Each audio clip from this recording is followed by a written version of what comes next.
who's coming from different regions, but I know we're definitely focused on the West Indian Ocean today. But it's great to have you all over here, human as well as AI. And I think, just as we start off, I'd like to know that this reading is being recorded. We are making efforts to also have translations in Portuguese and French available after the webinar, hopefully in a summary format as well as a transcript format, but we'll see how technology can help us out. But we'd just like to welcome you today to the beginning of a series of webinars that'll be focused on regional fisheries management organizations. And it's a great pleasure for myself, Jeremy Wagam, coming from Seychelles, to be today's moderator. And so we'll just get into our outline for today. And if my technology works. Yes. So our outline for today will be essentially giving a brief introduction of what we're talking about today. And then we have a series of speakers who will be able to go more in depth about RFMOs and ocean governance and the role that they play in sustainable fisheries management. And we'll try and end with 15 minutes for questions and answers, as well as give you an outline of what will take place in the next following webinars. We'll also have a nice survey available in our three languages, French, English, Portuguese. And we hope you can also participate in those surveys. So just going into the aims of this webinar. So this series will increase on hopefully the understanding of RFMOs and the decision-making processes that is involved with them and how they implement their work. We'll also explore how there's, a need to create clear understanding of the various stakeholders in RFMOs and how they play an important role in sustainable fisheries management. And we understand that RFMOs have been around for a while, and their role is crucial when we're thinking about sustainable fisheries management. So how they operate, what practices are in place, how stakeholders are involved is something we really want to bring out in this webinar and the ones that follow. We will have the chance to really speak to various experts, people in the field who are really understanding this. And it's a great pleasure for me to pass on the mic, firstly, to Ms. Doreen Simiu, who's the regional coordinator of the Southwest Indian Ocean Tuna Forum. I will just end my slides and pass over the mic to Doreen. Thank you very much.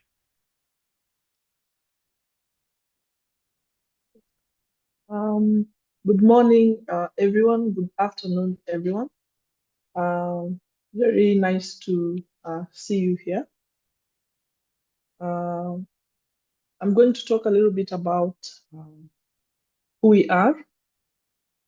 Then I'll return the mic to Jeremy to continue with the session. Let me just share my screen in a moment. But as the screen is coming up, and in the interest of time, I'll just go ahead and start. So SWIOTUNA stands for Southwest Indian Ocean Tuna Forum, and we are a regional network with membership from the Southwest Indian Ocean region, basically from Kenya, from Tanzania, from Mozambique, from Madagascar, Comoros, and in Seychelles and Mauritius, we are working in partnership with the small-scale fisheries network there. So we started our operations in 2011. It took us a bit of time. Then 2019, we got our registration, and we are registered as a non-governmental organization by the laws of Kenya. So what our work is all about is that our work is revolved around SDG 14, with our core mandate being to empower civil society organizations to advocate for good governance of marine and fisheries resources in the region. Because we realize if we do not have the capacity, and if we do not have an in-depth understanding of our sector, it's very difficult for us to advocate for good governance, it's very difficult for us to engage in, for instance, ecosystem restoration. And now that is our reason for me to ensure that we are empowered and we are advocating for good governance in this sector. And the ultimate aim is that we want to see the local communities who depend on these resources to derive more socioeconomic benefits from their efforts. So I'll leave it at that and pass the mic to Jeremy. Thank you so much. Yeah, thank you so much, Doreen. And on that note, I'm very happy to have Bianca Haas also present. And yeah, take it away, Bianca. Thank you very much. I'm so delighted to be here. So this webinar wouldn't have been possible without SWIOTUNA, and especially Doreen and Devon and John. So a huge thanks to everyone, especially also Jeremy. So we are more or less the second organization which is part of this webinar. So I'm affiliated with ANCHORS, the Australian National Centre for Ocean Resources and Security. So that's quite a mouthful.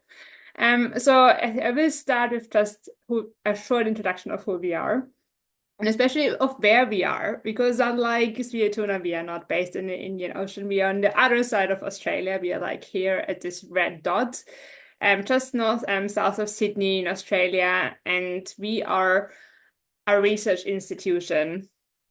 And we are more or less the only multidisciplinary university-based center. So we are ANCHORS is part of the University of Wollongong, and we have specialized in delivering like high-value research, but also to provide advisory services and education. So we provide a lot of classes, and we also provide training in ocean law and policy, maritime security, and marine resource management and everything. So we are actually quite a big organization with more than 41 people and 45 PhD students from all around the globe. So these are really the PhD students are the ones who keep ANCHORS on top and who provide really exciting new research. So we do a lot of work, and we are really excited to be part with SWIOTUNA on this webinar. But now enough. Let's get started. The first part of this webinar is like a really short introduction on ocean governance and fisheries management. So just to bring everyone at the same level. So with this slide, I do not want to scare anyone here, but this is just a rough outline of what is involved in ocean governance. And you don't have to remember or have to memorize any of those acronyms. I just wanted to show the sheer amount of organizations and of agreements. When it comes to ocean governance, especially to fisheries, one of the key elements is the United Nations Convention on the Law of the Sea, or short UNCLOS, which is here highlighted with a red box. And you might have already heard about it, and because it's also often called the Constitution of the Ocean, and it sets the framework for almost all human activities in the ocean. For example, UNCLOS is the reason why we have an exclusive economic zone and the high seas. So why the ocean is divided into different zones. So when the countries negotiated UNCLOS, it was successfully put in place and agreed in 1981. So it's already quite a few years old, but they quickly realized that it doesn't provide enough. The framework wasn't good enough when it comes to fisheries. So these members went off and countries started to negotiate another agreement, which is now called the United Nations Fish Stocks Agreement. And the Fish Stocks Agreement, as the name implies, it really sets out a management framework, especially for highly migratory and straddling fish stocks. So for example, tuna species, which can be found all across the Indian Ocean, or like stocks which are found within the EEZ, but also without the EEZ in the high seas. So these species are more or less covered by the Fish Stocks Agreement. And one of the key aspects, which I think makes it really valuable for us today still, is that it requires states to collaborate and to work together to sustainably manage these species. And one avenue to do that is regional fisheries management organizations, or short RFMOs. So there are already RFMOs in place. So there were already RFMOs in place before the fish stocks agreement came into force, but the framework for RFMOs got so much stronger with the fish stocks agreement, and a lot of the older organizations then updated their convention text to include newer ideas. So there is no general overall definition of what is an RFMO, and depending on what kind of text you read, you will find different numbers and different definition. But in most cases, it is assumed that an RFMO is an organization that has the ability to adopt legally binding measures. So the country agrees to a measure and is then legally bound by it. And it also includes the high seas area as a convention area. So RFMOs are generally divided into tuna RFMOs and general RFMOs. So yeah, the name is not very exciting. But tuna RFMOs cover more or less all areas of the high seas. So you can see it here on the left. We have 5 tuna RFMOs which cover more or less all the oceans, and they manage tuna species, swordfish, billfish, and also oceanic sharks. So all the species which are really highly migratory. On the other hand, so here on the right, we have the general RFMOs that manage straddling fish stocks such as jack mackerel, jumbo flying squids, or deep sea species such as oran roughy. And here we can see that there are, for example, some gaps. For example, here in the northern Indian Ocean region, there's a gap, and also here is another gap. So another difference is that tuna RFMOs include the high seas and the EEZ of a country, whereas general RFMOs only apply to high seas, so does not include EEZ, and that's a very important distinction. So who are the RFMOs in the Indian Ocean? So one of them is the Indian Ocean Tuna Commission. The it came into force in 1995, so actually just before the United Nations Fish Stocks Agreement, and it covers the whole Indian Ocean. And almost all coastal states of the Indian Ocean are also members of the IOTC, so it has quite a high number of countries as members, so 29 members. And besides coastal states, it also includes distant water fishing nations, so fishing nations which do not have a coastal area in that particular geographical region. For example, Japan, China, Korea, or like the Spanish fleet from the European Union. So these countries still participate and fish in this region. While they fish a lot on the high seas, they also fish within the EEZ of coastal countries, mostly through access agreements.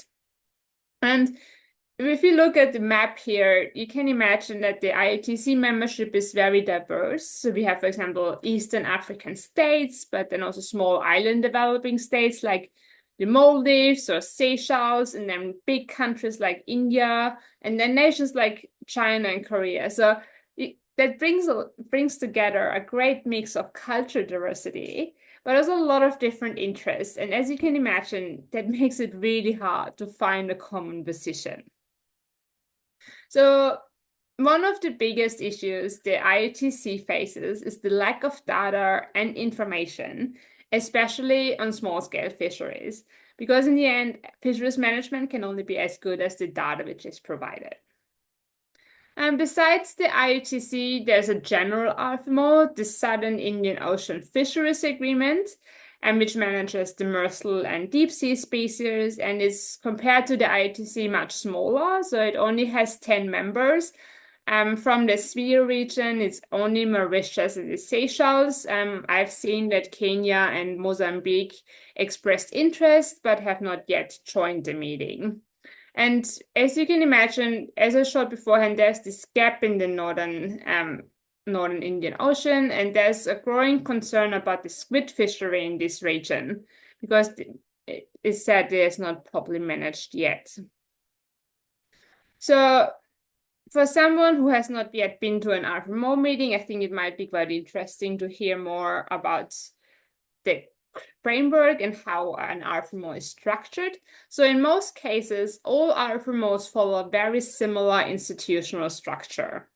The main decision body is the Commission. That's where all the countries are coming together and then make final decision. And that's also where all the negotiations happen. The Commission is then supported by different committees. For example, a scientific committee, that's where the scientific advice comes from. A finance committee, which is often overlooked, but it plays a really important role because it provides the funding and the budget for the Commission. Then we have a compliance committee, ensuring that members really comply with adopted measures, and then there are various working groups depending on different topics. So most RFMOs follow more or less these different bodies. And then last but not least, and also probably of equal importance, is the Secretariat, which you can see here in the left corner. The Secretariat supports the member and the Commission and fulfills various administrative roles and plays a really important role. So when we talk about RFMOs, one of the most important aspects of RFMOs is decision-making. And if you're familiar with the literature and have heard about RFMOs before, it's also often cited or mentioned as one of the weaknesses of an RFMO. So first of all, only member states can participate in decision-making. For example, observer organizations such as SWIOTUNA, NCURS, or NGOs like WWF, who can go and observe a meeting, we are not allowed to participate in the decision-making. We are just allowed, as our name says, to observe. So only countries are allowed to make decisions. The overall aim is always to reach consensus, meaning that at least all members have to agree, or at least no one has to disagree. I think that's quite an important distinction. Because in the end, as you mentioned, a country is legally bound by that measure. And if not everyone agrees, you're like, but why should I then be bound by, for example, catch reduction if no one else does it? So that's why there's always this drive to consensus. And as mentioned, for example, the IOTC has 29 members. So you can imagine it's quite difficult to get 29 members to agree to the same things. But in some cases, it can come to a voting. For example, if member states think this is a really important issue and we really have to move forward, and the chair says, okay, we have done everything we can, let's go to a voting. Then, for example, depending on the threshold, like a 3/4 majority, members can vote. And if the 3/4 majority threshold is reached, then a measure gets still adopted. But what if a country did not like the measure which just got adopted? Depending on the organization, they can then object. For example, in the Indian Ocean, if, for example, a country A does not like a measure, they can send a letter to the Secretariat noting that they would like to object against the measure, and in that case, they would not be bound by it. So as you can imagine, that really weakens the measure because, for example, in the Indian Ocean, we have a yellowfin tuna measure to reduce our catch, but 5 countries or so have objected against it, which makes the measure itself much weaker and adds greater pressure on the country actually who are still bound by the measure and who say, oh no, we are following it. So we talk about RFMOs like they are like one uniform things, but in the end, they are very different. So like this picture here, and I love to do it and I still like to do it, is, when you have to find the differences between picture A and picture B, that's how RFMOs are. They might look similar from the first glance, but if we look closer, you can see that every RFMO is unique on its own base, based on the geographical location, their membership, the geopolitical circumstances, and history. And I think that's also something like this difference is something Bentin will go into it a little bit later. Because, for example, you can imagine that an RFMO, which is based in the global north with European Union and Norway and Spain the capacity is quite different than, for example, in the Indian Ocean. So taking this all together, every RFMO is different. So last, some of you, depending how your interests are and what work you're doing, you might wonder, okay, that's all really nice, but RFMOs are very high level. So why shall I care? And I think that's a really valid question. And one of the reasons actually why I think you should care and everyone else is like, and for example, the IOTC does not only apply to the high seas, but it also applies to the EEZ, so to the coastal state. So for example, it applies to the waters where artisanal or small-scale fishers are catching. I'm sorry, I got too excited.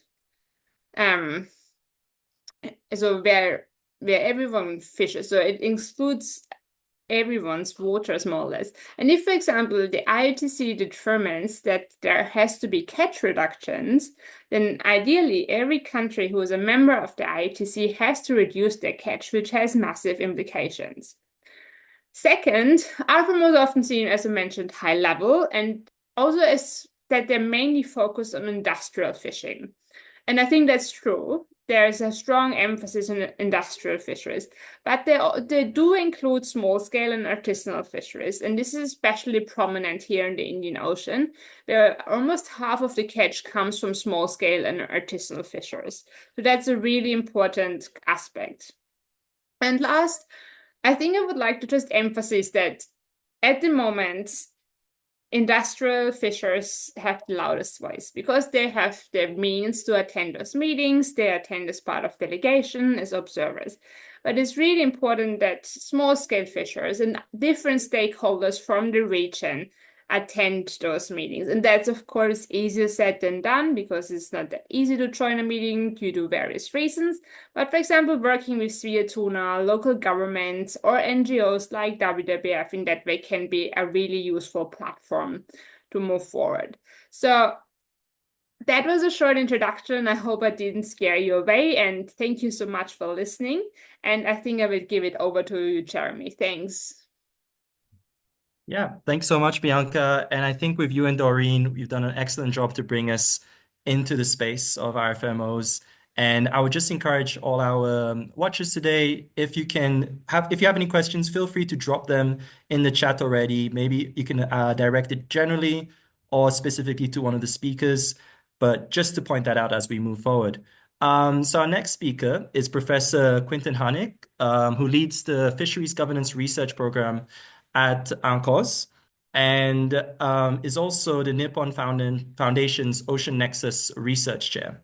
He works through the Indo-Pacific region in various international research partnerships, focusing on ocean governance and equity, marine conservation, and the sustainable and equitable management of transboundary fisheries. He's particularly interested in strategic research and capacity building projects that support equitable ocean outcomes for coastal developing states. He engaged closely with governments, stakeholders, and international fora to develop collaborative studies and courses that address current and future ocean governance and policy challenges. He's also the current chair of the Indian Ocean Tuna Commission's allocation working group. With all these in mind, we really look forward to your interventions, Professor, and please take it away. Thank you for being here. Thank you very much, Jeremy, and thank you everybody for taking the time out to join us. I really do need to shorten my bio. I'll just quickly share a screen so that you can hopefully now see the presentation. Excellent. So that should now be showing my slide, if that all works. All right. I'm going to talk a little bit about the Western and Central Pacific tuna fisheries, just to kind of give some examples of how cooperation and collective bargaining have worked in other areas. In the Western and Central Pacific context, I work on the delegation of the government of Niue, and I've been working with a small group of Pacific Island states to collectivize and to strengthen their engagement in the South Pacific longline fisheries. Prior to that, I used to work also for the governments of Palau and Kiribati in Australia over the last couple of decades. I'll just get this thing to work. Right. So just like Bianca was talking about with regional fisheries management organizations, in the Pacific, we're talking about the Western and Central Pacific Fisheries Commission. I just thought it'd be useful to show a slide of what it looks like.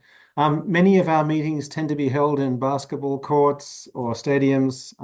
They're often anywhere nowadays from about 350 to 500 to 600 people. So a lot of the time, the only facilities that are big enough in the Pacific tend to be sports stadiums. So this picture was taken in Port Moresby in Papua New Guinea, where we held it in the stadium. And that's not unusual. As you can see, a lot of us sitting around tables talking to each other. When we talk about the Western and Central Pacific tuna fisheries, we're talking about the world's largest tuna fishery in the world's largest ocean. And it supplies over 50% of the world's tuna. It's been pretty well managed for quite a long time, largely thanks to the vision of the Pacific Island states that already were agreeing on collective measures before there was an RFMO. But there are still issues. The region has a couple of different fleets. The purse seine fleet catches all of the canned skipjack and some yellowfin. And then the longline fleets would target big eye and yellowfin and albacore. Big eye and yellowfin largely for fresh or frozen seafood, and albacore largely for canned. And then also with some of those longline fleets will also be targeting sharks as well, or sometimes just as bycatch. The general status of the fisheries is okay. Skipjack and yellowfin and big eye are all roughly around about the fully fished level. None of those are overfished, and nor is overfishing occurring. South Pacific albacore is interesting in that overfishing is not occurring and the stock's not overfished, but it's certainly fished way beyond the most profitable level. So there's a real concern for many of the Pacific Island states that we need to reduce fishing for albacore to rebuild the stock to make it more productive, because a lot of the Pacific Island states really struggle to catch profitable levels of albacore given the low value of the fish and the higher costs in catching it. So we're having conversations at the moment about how to improve albacore. Pacific bluefin was overfished for a number of years and suffered from overfishing, and now it's a stock that's rebuilding following the implementation of some measures. And we have a number of issues with sharks largely overfished. As I said, it's a big fishery, provides critical revenue for many of the Pacific Island states. Some of the states like Kiribati, for example, it can provide up to 70% of their government revenue. So really, these tuna fisheries are absolutely crucially important for many of the Pacific Island states. The coral atoll states often have very, very few other development opportunities or resources, but they have a wealth of oceans with very, very large EEZs. So these are really important fisheries. And as this slide just gives you a bit more of an indication about just how important that is. So for example, Kiribati, which is an archipelago of about 30 coral atolls across around about 3,000 miles of ocean, gets about 70% of all of its revenue from tuna. Marshall Islands is anywhere up to around about 50% of all of its revenue. Tuvalu, Nauru, Tokelau all have similar issues where it really is the most important resource for them. And of course, all of that revenue then goes off and pays for hospitals and schools. So really, the tuna is what is building the viability of these nation states. What's interesting in the Pacific is that the most productive fishing grounds also coincide with all of the islands and their exclusive economic zones. So the law of the sea, in establishing these exclusive economic zones, really gave all of the sovereign rights to those tuna fisheries to these island states. And you can see that in this slide, where you can see the spatial distribution of purse seine catches are right in the middle of that equatorial region where most of the EEZs occur. So what that means then is for purse seine fisheries, for example, you've got almost 90% of all of the tuna being taken from waters under national jurisdiction, and that's the Pacific Island states, where almost about 60% of the purse seine catches are taken. and then also Indonesia, Philippines, and Japan, which are also very important coastal states. Longline is a bit more distributed and a bit different, so quite a lot of the longline occurs in the high seas, but still about 50% occurs within the EZs. So these coastal waters are really important. A lot of productive fisheries and a lot of important revenue. The migratory tuna in the Pacific are highly migratory. They don't tend to pay any attention to any boundaries or lines that anyone draws on maps. So they are obviously swimming back and forth according to various seasonal events. In the Pacific, it's the ENSO weather patterns, La Nina and El Nino, that will shift those fisheries back and forth, east and west. So in certain periods, as you can see in the picture, in La Nina, we'll end up with higher catches in the Papua New Guinean side. In an El Nino, we'll end up with higher catches in the Kiribati side. So there's a lot of variability that we also need to account for. And then what I'm showing here is just an indication of how much of that catch is taken by fleets. So you see fishing vessels from Indonesia, Korea, Japan, Papua New Guinea, etc., really catching the lion's share of the fisheries. And then what I'm showing here is then where the catches are taken, whose sovereign rights and whose ownership of those fish. And I've tried to demonstrate the percentages between catches taken in EEZs by fleets from that coastal state compared to catches in EEZs by foreign fleets. So, for example, those blue lines are distant water fishing vessels catching tuna in EEZs, as compared to orange, which is locally based vessels catching it in their own EEZ, and then countries that have no coastal waters at all and are really just distant water fishing vessels, which are the grey ones.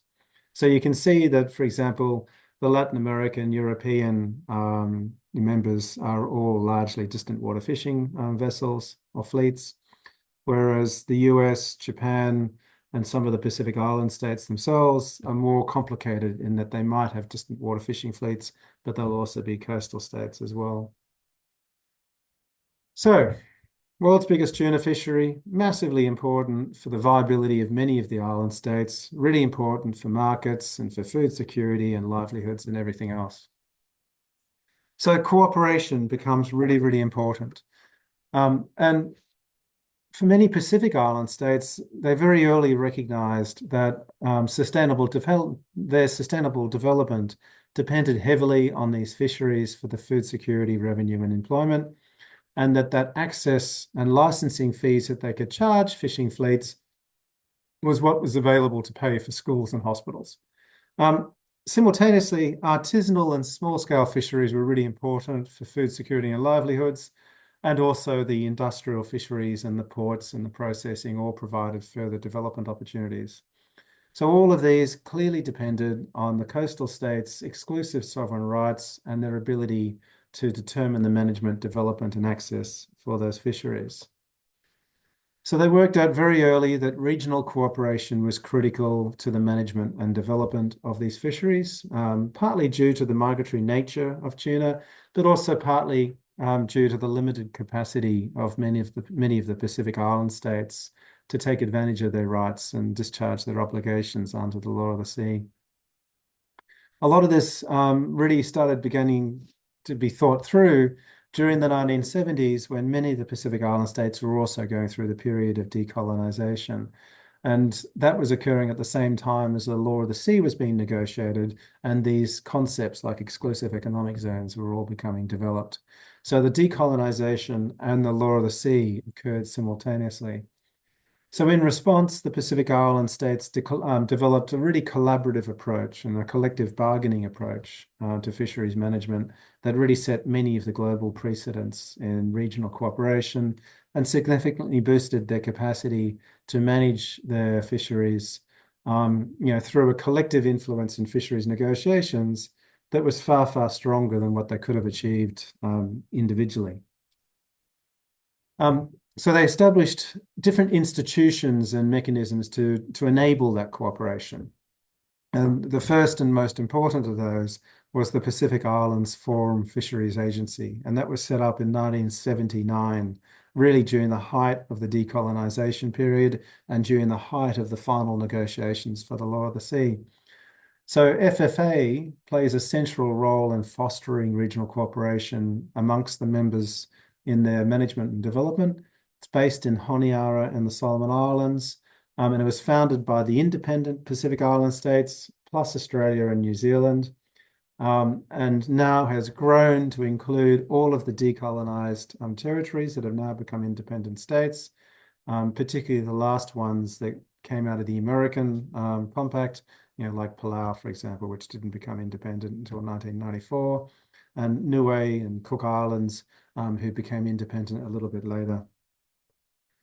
So the mission of the FFA is to support the membership to achieve sustainable fisheries and maximize their social and economic benefits in harmony with a broader environment.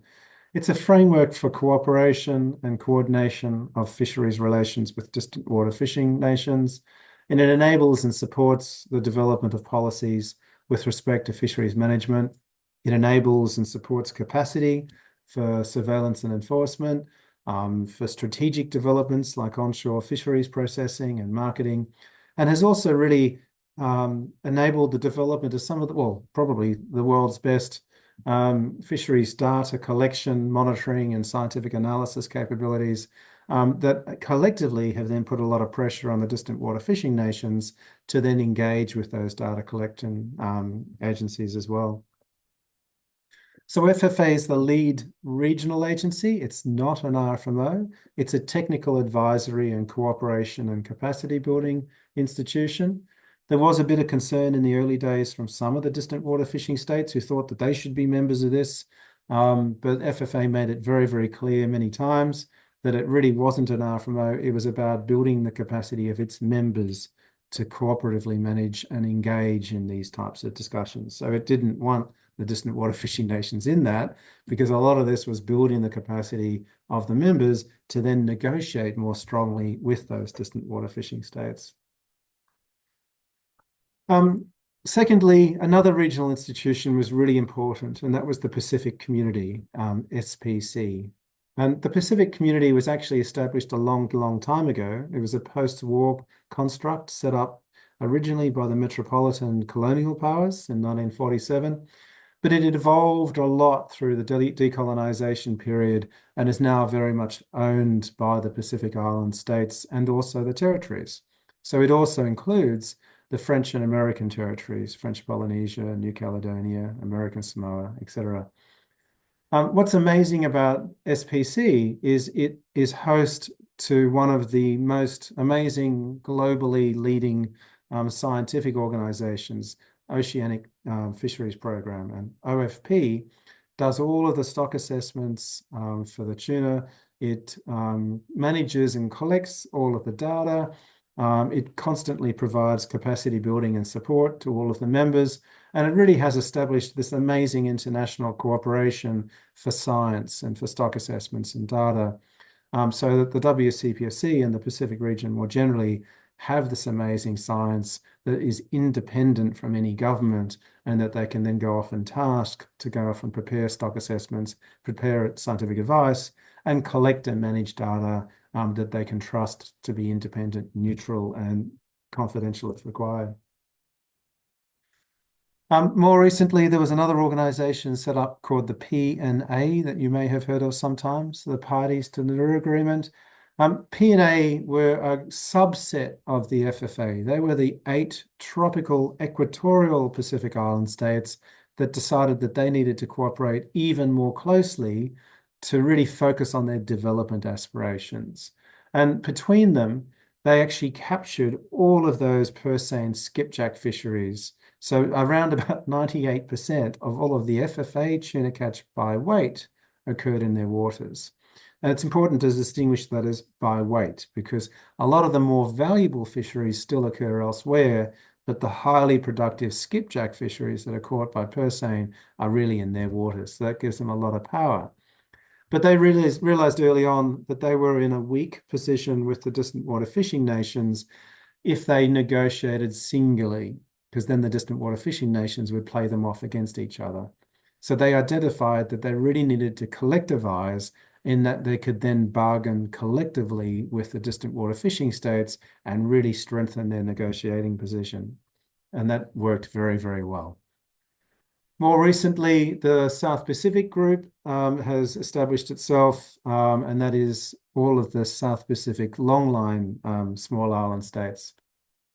Cook Islands, Niue, who I work with, Tonga, Samoa, Vanuatu, and Fiji.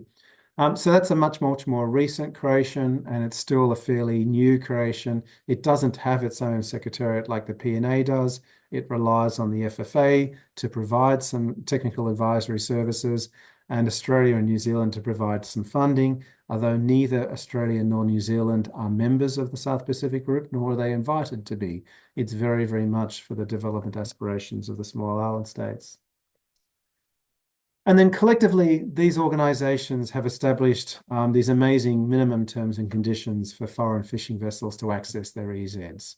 So they really worked hard to set down these basic benchmarks that said, if you want to fish in our waters, you got to have centralized VMS. You got to have observers on board. You've got to collect logbooks and give us the data. You've got to, do FAD management, and more recently starting to focus on labor conditions as well. And then other norms that were set up, PNA set up the PNA Vessel Day Scheme, and that became really important to further increasing the benefits that the region could also gain from the fisheries. And again, it was very, very much through that collective bargaining that they worked. That worked very, very well for Persane, where they were able to agree on limits that were low enough that established a scarcity value and really gave them a lot of negotiating power to increase their benefits. Hasn't worked so well for longline, where the limits are too high. There still isn't any scarcity value, and there's competition from the high seas. And then the other thing that they all did was worked closely with Australia, particularly in the development of a fleet of Pacific patrol boats, so that Australia has provided most, or if not almost all, of the Pacific Island states with their own patrol boats to further strengthen their monitoring, surveillance, and control. And then also with New Zealand and France and the US in terms of aerial surveillance and other cooperation as well. I'll skip that one. So they're the sort of sub-regional institutions that have been around for quite a long time. And when they were ready, they went off and then negotiated with the distant water fishing states to establish an RFMO, and that's the Western Central Pacific Fisheries Commission. The WCPSC, sorry about the sneeze. Excuse me. The WCPSC, excuse me. The WCPSC was really the first RFMO to be established after the UN Fish Stocks Agreement had finished negotiating. So it really built on the precedents, and it became the first modern RFMO to really engage a lot of these precedents in things like precautionary and ecosystem-based management, and the consideration of the special requirements of developing states and other aspects. It was negotiated during the late 90s, signed in 2000, entered into force in 2004, and has a secretariat in the Federated States of Micronesia. It's interesting in that it has both countries and also territories as members. And the territories also sit around the table and are able to participate with the countries in the negotiations. There are some distinctions in terms of decision-making, but basically territories get to participate on an equal footing with the countries in those negotiations. It also has a number of cooperating non-members, Vietnam, Ecuador, etc. And that's because the WCPSC requires consensus for countries to become a member. And since it was adopted, the membership has not consented to any new members joining, but it still does want Thailand to operate reefers and Panama to operate reefers, and recognizes that Vietnam has some interests. So the cooperating non-member status enables those countries to participate without becoming full members. It applies to both EEZs and high seas. It does not include archipelagic waters. It doesn't include the South China Sea, and there's also some grey areas as well. So it includes hard boundaries on the east and the south, where there's no political contention, but we've left the boundaries a little bit vague and ambiguous on purpose in the west and the north because of some of the geopolitics around the South China Sea and other matters. Yeah, and it does not apply to archipelagic waters. That is explicitly discussed in the chair statement and some of the language as well. And that was really important for Indonesia and Papua New Guinea, who had concerns about ensuring that their sovereignty was protected. And again, the convention makes it very clear that nothing can prejudice the rights and jurisdiction of the coastal states under the law of the sea and UN Fish Stocks Agreement, and recognises that you need a compatible management of EEZs and high seas. It describes some criteria for allocation, which is also a matter for IOTC at the moment. We did have some early negotiations and allocation, but they didn't go very far in those early days. So instead, in those early days, we adopted a number of conservation measures that would apply conservation limits. But each of those limits would then apply impacts on different members in different ways, depending on how we applied those, whether that might be on fishing fleets or development aspirations. So the only way we could get those measures adopted without causing harm to some of the developing states and applying a disproportionate burden of conservation onto the developing states was to basically allow for broad exemptions for those small island developing states. But those exemptions weaken the integrity of the measure and really undermine some of its effectiveness. So a few years ago, we agreed to bring in a process at the WCPOC where we would actually agree on hard limits with no exemptions, and we'd do so through an equitable allocation. So that process has started. It's going very, very slowly, similarly with the IOTC perhaps, but in a slightly different context with a slightly different legal framework for those allocations. So we're having conversations mostly focusing on South Pacific albacore and on the tropical tuna fisheries, and we'll come back to that in 2026, hopefully with agreements on allocation for the tropical tuna fisheries. When they do that, under the framework of the WCPOC, they'll need to ensure the long-term conservation of the tuna fisheries. That's explicit in the convention. They'll also need to ensure consistency with the Sustainable Development Goals and the law of the sea and everything else, and more recently with concerns around climate change. That's becoming very, very important. They'll need to consider the special requirements of developing states so that there is no disproportionate burden onto the small island developing states. And part of that is to also acknowledge and understand the respective dependence on these fisheries from the Pacific small island developing states as well. I'll just wrap up quickly, running out of time. Sorry for that. But one of the key issues that really has come up lately is climate change. And climate change is already having impacts on the Pacific tuna fisheries. The forecasts are that climate change will cause the Pacific tuna fisheries to be more located in the Central Pacific and less so in the Western Pacific. And that will clearly have impacts on those states whose EEZs are no longer as productive as they used to be. And there's also some forecasting that might make the high seas more productive. That would obviously inequitably impact on the coastal states if we don't recognize that and make some special requirement, some special consideration so that we don't end up disproportionately impacting on the coastal states. And I will wrap it up there. I'm sorry for going a bit long, but I'm happy to take any questions. Thank you very much. Thank you very much, Professor. And I can say that was a fascinating discussion. And coming from the Indian Ocean, I can definitely say there's a lot of interesting developments taking place in the Pacific to learn from. So I'd like to thank all our speakers. It's been really great to get into the details as from the introduction and also open up our space for questions. Please put up your hand and we can basically allow you to turn on your video and speak your question. If we can have short questions, I think we have about 10 minutes or so for questions, maybe 15. And if you don't feel comfortable, feel free to also share your questions in the chat. In the meantime, I also have questions, but maybe I don't know. Should I get one question out? All right, excellent. I think just getting into the RFMOs, and I think this will be a general question. So feel free if we can go for each speaker.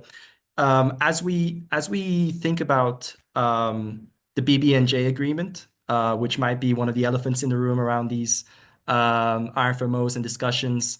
I'm wondering what new energy or new perspectives are gained by the BBNJ arriving on the scene, right? I mean, it will still need to enter into force. I believe we have 14 countries that have ratified. There's hopes that it'll be entering into force maybe 2025 or 2026. But I'm just wondering from each of your perspectives, what are your views on the BBNJ as it relates to these RFMOs and their areas of competency? Thank you. I might just start here. Thank you, Jeremy. That's an excellent question, and I have been thinking about this a lot. And I think BBNJ offers a great opportunity here to strengthen cooperation, just to have another layer which not only states but also requires organization to talk to each other. Because at the moment we talk about RFMOs, and for example, even within RFMOs, IOTC, Indian Ocean, there's not a lot of cooperation and overlap with, for example, fisheries and seabed mining or conservation. But in the end, if we want to protect our oceans, we all have to work together. So I think, in short, I think it's a great opportunity and very excited to see what's to come. A lot has to be developed yet, because at the moment we only have the text. But I think we should see it with some curiosity and with a positive mind and open mind, and not be worried too much about their perspectives. So over to you, Quentin and Doreen. I'm curious to hear what you guys think. Thank you. Yeah, it's a really interesting question, and will be a question for a number of years as BBNJ goes through its process. And we're beginning to see some of the RFMO secretariats and some of the more strategic members pay attention. So, for example, the chair of the WCPFC and the secretary of the WCPFC have prepared and distributed a paper at the WCPFC on BBNJ and some of these questions, and recommending some actions that should be taken to ensure that they are coordinating. I agree with Bianca. I tend to be optimistic. I think BBNJ provides some opportunities to strengthen the integration of ocean governance more broadly. And I think there are some opportunities there on information sharing and improving a lot of the technology transfer and the capacity building. So I personally do not see this as any type of threat or challenge. I see this as something that we can hopefully work over the next decade to better integrate not just RFMOs, but broader issues around climate change and other things that will be coming up as well.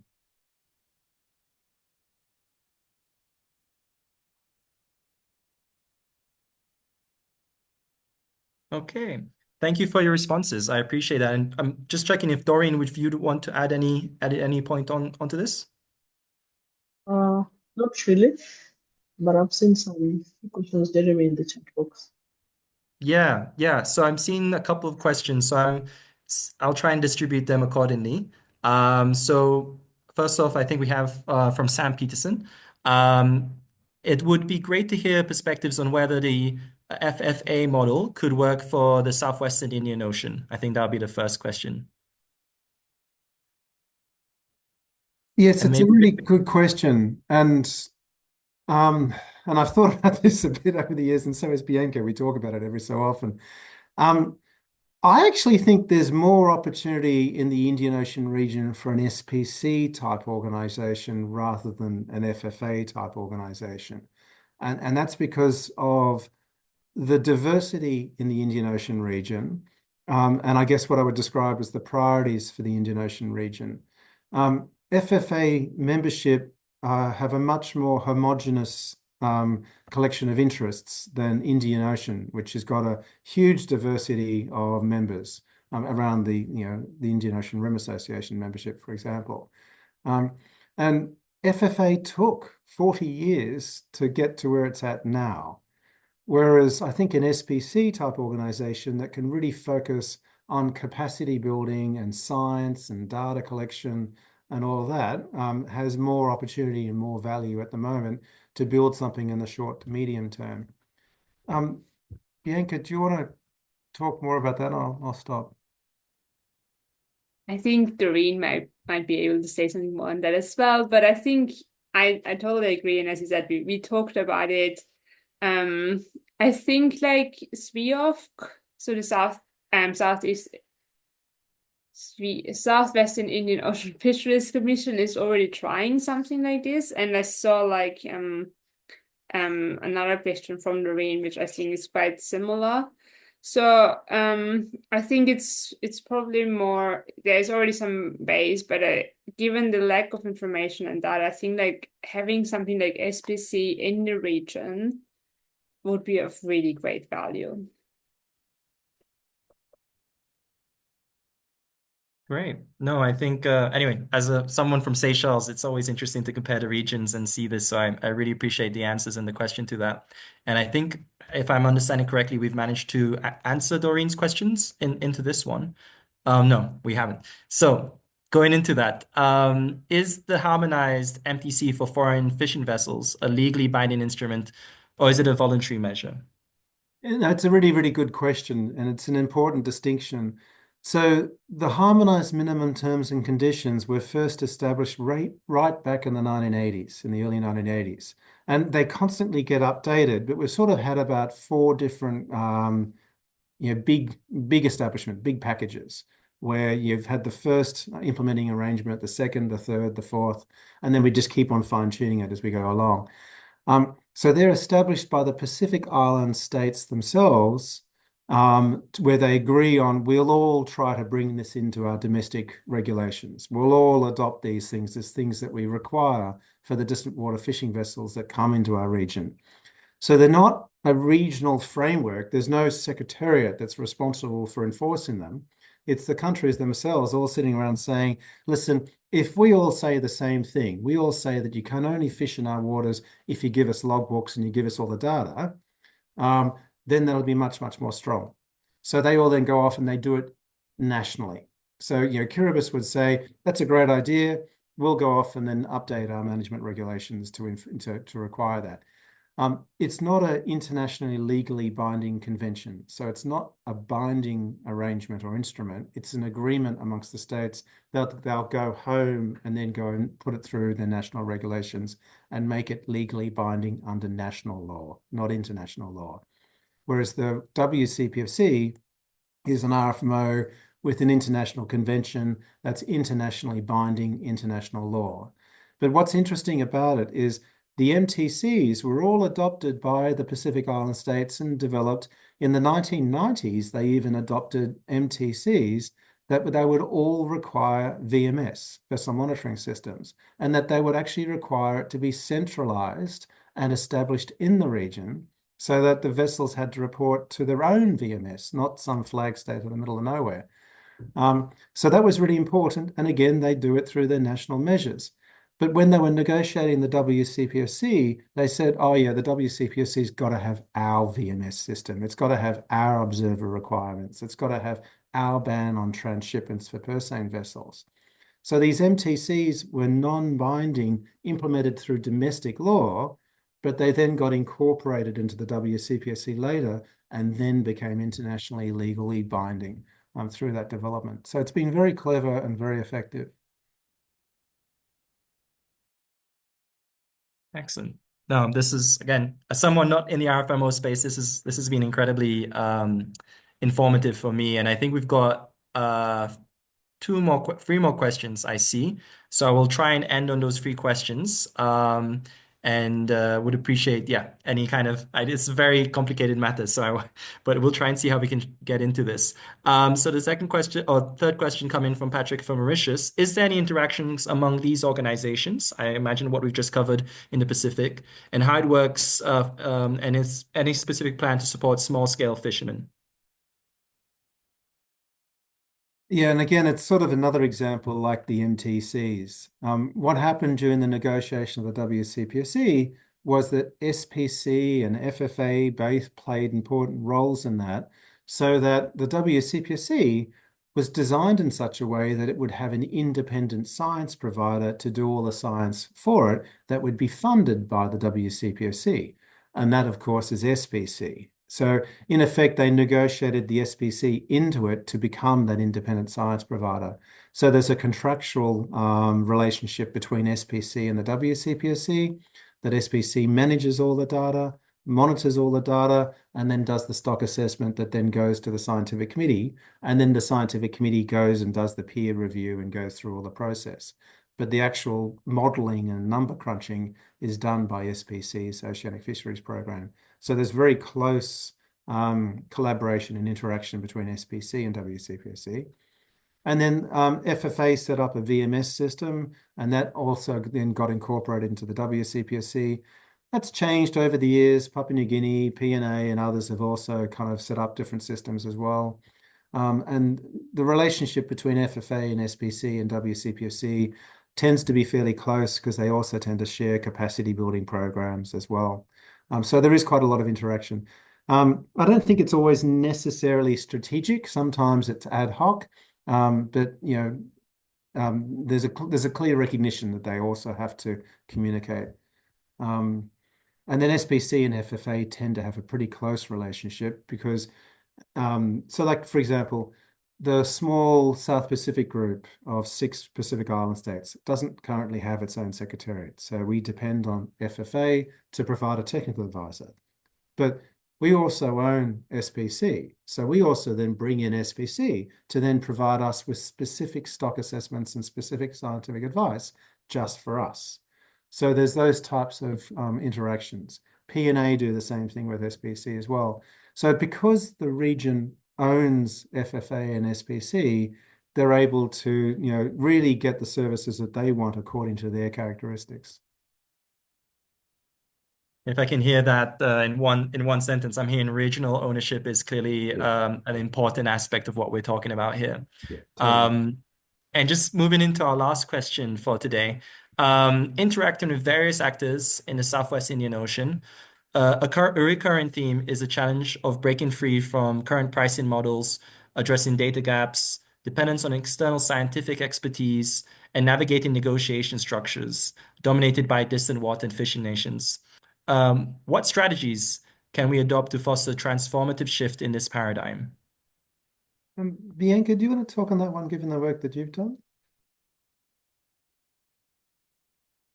Yeah, sure. Thank you. It's just, I think it's a really difficult question in the end, because on the one hand, the region is dependent on the current structures. On the other hand, we try to break free from it. So I think there's 2 different ways. And to really break free and to have what Barker said is a transformative shift, I think national capacity needs to be strengthened. At the moment, for example, a lot of the resources comes from the north coming down, but I think in the region there needs to be more resources. It needs to be strengthened from within. For example, when it comes to the RFMO meetings, the countries can speak on their own behalf without being dependent on advisors. And that's also there's an issue we still see happening in the Pacific even. So I think national capacity is key. Strengthen especially scientific capacity is key, because at the moment in the IOTC, a lot of this scientific advice comes from the scientific committee, and there it is dominated by the European Union, Australia, or Japan. And then it comes down with a lack of ownership by actually the coastal states. So I think that's something which I think is probably a key aspect, to have stronger national capacity, which then if you start building this up, that allows you to break away from the dependency on external scientific expertise, because you have it in-house more or less. I think especially the question of navigating negotiation structures dominated by distant water fishing nations, that will be always hard, because that's just the way the system is set up. And unless, and that's borrowing the words from someone else, we just want to explode everything and start from scratch, that's not going to happen. So I think that's something we have to work around it. But still, if your negotiation capacity is stronger, that also helps. So I think in the end, it's capacity is key, and also that's is like one of the challenges, like the data. I think data is key. And that's also something, strengthening ways on how to collect data, how to interpret data. I think there's still a long way to go. There's a lot of great work already done, and I think that should be acknowledged. But it is still, I think from an outsider's perspective, we still have a long way to go. But national capacity is key. So yeah, I don't know if someone else wants to add something then. Oh, I think Bianca summed it up well. A lot of that really is about building the national capacity. And I thought Jeremy also summed it up well in terms of talking about the ownership. It's the ownership of the regional agencies, and it's the national capacity to engage and make your own decisions. Yeah. I think it's a challenging questions, which I think this webinar will be, it will definitely be touching on as we move for the series. I do notice there is another question asking for thoughts. We may still have a little bit of time while we're doing some other slides, but I'm going to try and get us to our slides so that we can take part in a survey and also announce the next series of webinars. But I just wanted to say thank you for those wonderful questions already. And also thank you to our speakers who've delivered, something that I find personally, and I hope others as well, has been extremely useful to understanding, RFMOs in general, but also as we talk about specific examples. Do let me know if my screen is being shared. Yes. Okay, perfectly. So just to say thank you all for being part of this. We'll try and see if we can get some thoughts towards the end. But we wanted to announce that our next webinar will take place on the 16th of December. We'd love for you guys to be part of that again. And it'll be focusing on fisheries intelligence. And I think as we just spoke about data, it's quite timely. Collecting data and ensuring monitoring and control and surveillance. So this will be the focus. MCS and data will be a very big focus for next webinar. And I'd really try and invite you all to take part in our survey that will help us, contribute to these webinars in a way that's really targeted. We really hope that it's interactive engagement through these webinars. So if you have a chance to take out your phones and scan these, and also, let's follow up in emails if there's any technical issues.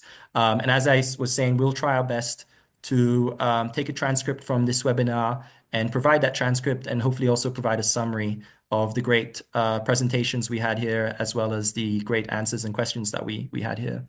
I think we're just about 5 minutes shy. I don't know, Bianca or anybody else, do you think we'd have time to answer that last question? I think it was quite open-ended. Definitely. I thought it's a really interesting question. So thank you so much. And I just jumping in because of another question. So all of the webinars will be recorded, and we will share these recordings. We will share them either on the SWIOTUNA website or somewhere else, but we will share the link then via LinkedIn again, and the emails in the different avenues. So we acknowledge that it's probably not working all the time for everyone, but we will share recordings and these recordings will be available for everyone, and hopefully next time with transcription as well. So, but yeah, and just even that I'm already talking, and to the open-ended question, I think that's a really important thought, and I think that having these MCS and especially around this SADC. To be honest, I don't know too much about it, so please take everything I say with a grain of salt.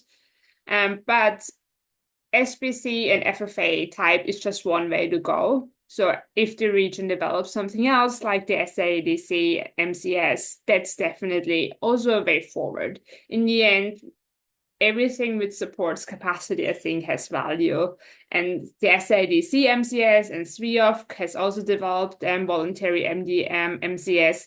So I think there's a lot of momentum in the region. There needs to be maybe a little bit greater cooperation, so that it doesn't end up in a very fragmented approach with everyone trying something else. But in the end, everything which can strengthen capacity and build scientific support is probably of use. So that's just my thought on this really interesting question.